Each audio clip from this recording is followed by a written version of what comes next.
이게 계속 화두가 되고 있는데 고교 학점제입니다. 고교 학점제가 되면 대체 뭐가 어떻게 달라지는 건지 또 지금 혼란스러워 하시거든요. 어떤 건가요?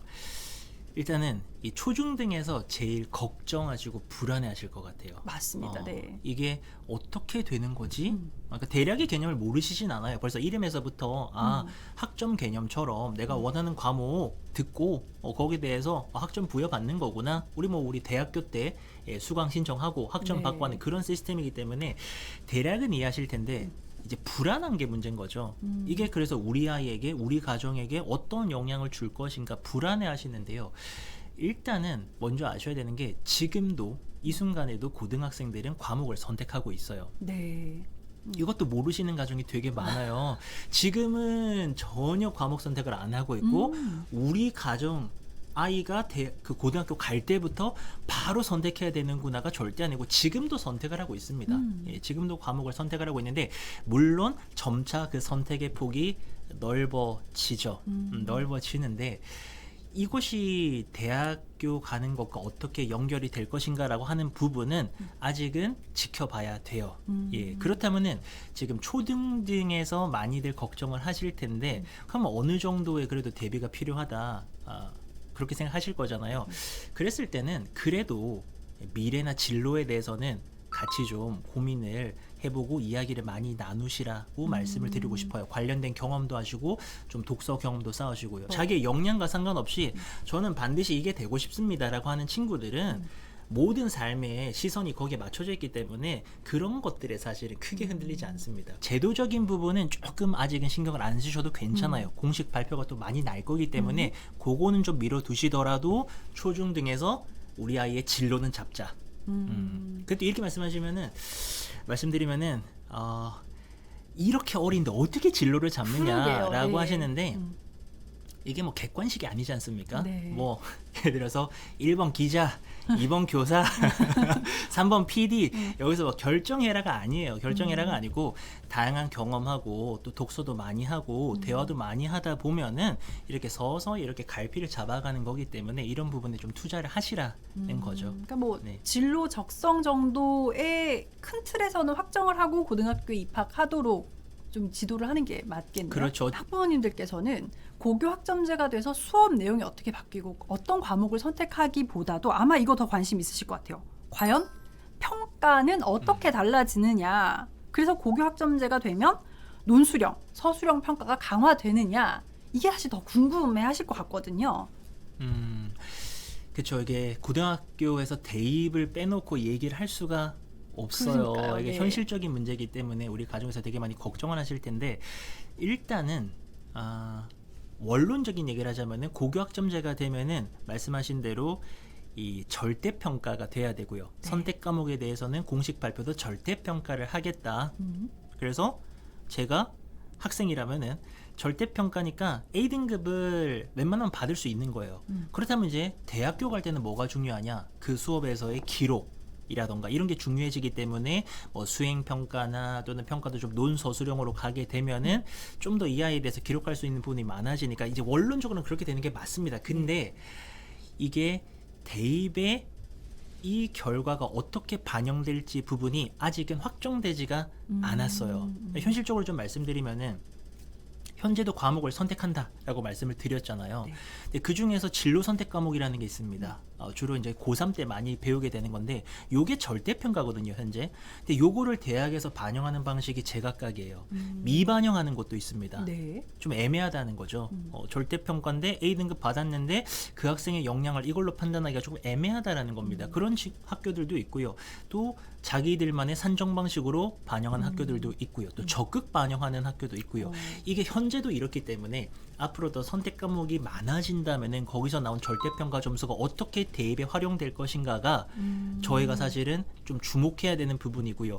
그게 만약에 적극 반영되거나 이런다면은 그렇다면 이제 저희가 또 공정성의 이야기를 안 할 수가 없겠죠. 네. 그래서 그렇게 되면 좀 평가가 어렵고 채점이 어려울 수 있는 부분들은 또 약간 좀 가기가 어렵지 않을까 해서 이 부분은 저희가 원론적인 얘기는 말씀을 드렸지만 이게 과연 그대로 갈지 이야기는 조금 더 지켜봐야 될 것 같아요. 오히려 적극 반영이 되면은 논수령이나 서수령이 더 어려워질 수도 있다는 뜻으로 받아들여지네요. 그렇죠. 이제 지금 뭐 사실 전 세계를 보면은 대입을 뭐 유럽 같은 경우에는 논술이나 서술형으로 가고 있습니다. 그러게요. 근데 이제 네. 우리 정서로는 음. 가능한가? 라는 생각을 할 수밖에 없어요. 네.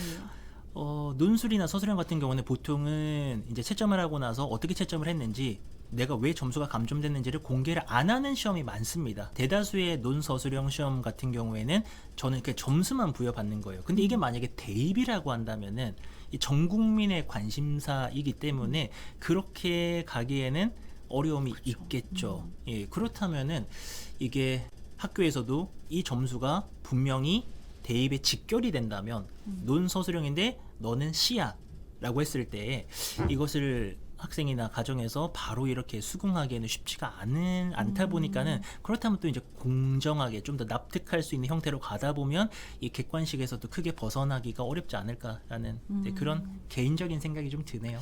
진로 선택 과목이 현재 제도에서는 적극 반영, 미반영, 그다음에 뭐 약간의 일부 반영, 일부 네네. 반영 이런 식으로 돼 있다면 이게 뭐 상위권 학교들이 뭐 어떻게 하는 경향이 좀 있다, 뭐 이런 게 좀 있나요?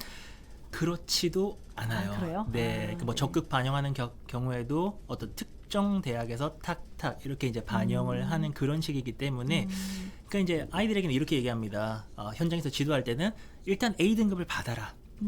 굳이 너가 B 등급을 받을 이유가 없다. 특히나 이제 공부 잘하는 학생들 같은 경우에는 이거 B 받으면 너 손해 볼 수도 있어. 지원하는 대학에 따라서는. 그러니 일단 A 등급을 부디 받으라고 이렇게 지도를 하고 있거든요. 근데 이제 만약에 앞으로 이것이 뭐 확대가 되면서 모두 다 A 등급을 줄 수가 없고 뭐 상위권에서도 B, C를 가려야 되는 상황이 온다면은 이 현실적인 현장에서의 문제가 아무래도 대두가 되겠죠. 앞으로 발표되는 어쨌거나 제도들을 계속 좀 주목해서 봐야 될 것 지켜볼 필요가 같습니다. 있습니다. 네. 고교 학점제로 가는 건 확정인데, 그러면 우리 학생들 공부 방법을 지금이랑 좀 달리 해야 되는 건가요? 고교 학점제로 간다고 해가지고 크게 뭐 지금에서 공부법을 대단히 바꿔야 된다라고는 생각을 안 하고요. 대신 아까 말씀드린 것처럼 진로에 대한 고민은 반드시 필요하다. 뭐 주요 과목의 100점반을 받는 것을 목표로 하지 마시고 진로에 대해서도 반드시 고민을 하시지만, 크게는 어쨌든 여러분들의 입장을 다 반영을 해서 교육 정책이 결정이 될 거기 때문에, 지금으로 따지면 정시가 있잖아요. 그러니까 공부만 또 잘하면 되는 정시라는 제도도 계속 이렇게 남아 있는 이유가 결국 또 교육 수요자들을 위한 그런 제도이기 때문에 지금과는 크게 본질은 바뀌지 않을 거라고 생각을 해요.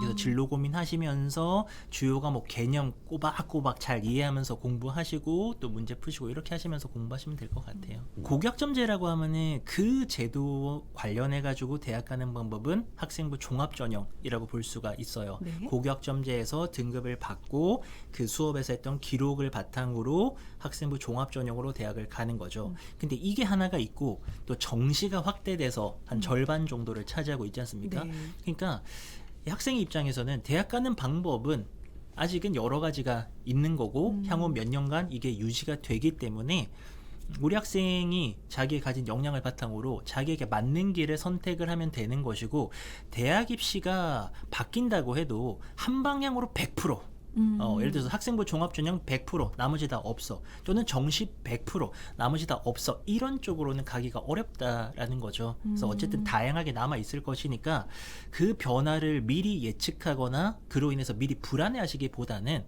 그냥 할 것들을 하시면서 대신에 이제 항상 관심은 좀 두시고, 이제 부모님들이면 특히나 좀 관심을 두시고 지도를 하시면 좋지 않을까라는 생각입니다. 학교 현장에서 특히 고3들과 오랜 시간 생활을 하셨는데, 마지막으로 우리 고등학생 친구들, 특히 이제 고3 친구들에게 뭐 조언이라든지 격려의 말씀 한마디 해주신다면요.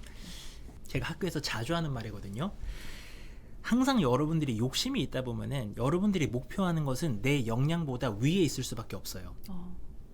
내가 내 역량이 이 정도인데 그래 나는 이 정도 하겠다 라고 마음을 먹으면은 사실 어떤 것도 할 수가 있습니다. 그게 뭐 일자리가 됐건 뭐가 됐건 내가 내 역량 대비해서 목표를 확 낮춰버리면은 다 할 수 있어요. 근데 왜 많은 사람들은 힘들어하고 있죠? 내 역량보다 높은 곳을 바라보기 때문입니다. 근데 이건 나쁜 게 아니에요. 자기의 기질일 수도 있고 자기의 어떤 성향일 수도 있고, 이거는 인정을 하는 게 맞다라고 봐요. 그렇다면 지금 입시도 똑같다라는 거죠. 내 역량이 여기인데 내가 더 높은 곳을 바라보고 있기 때문에 그 갭 때문에 힘든 거잖아요. 근데 이 갭은 여러분들의 인생에 계속 있을 거라는 거예요.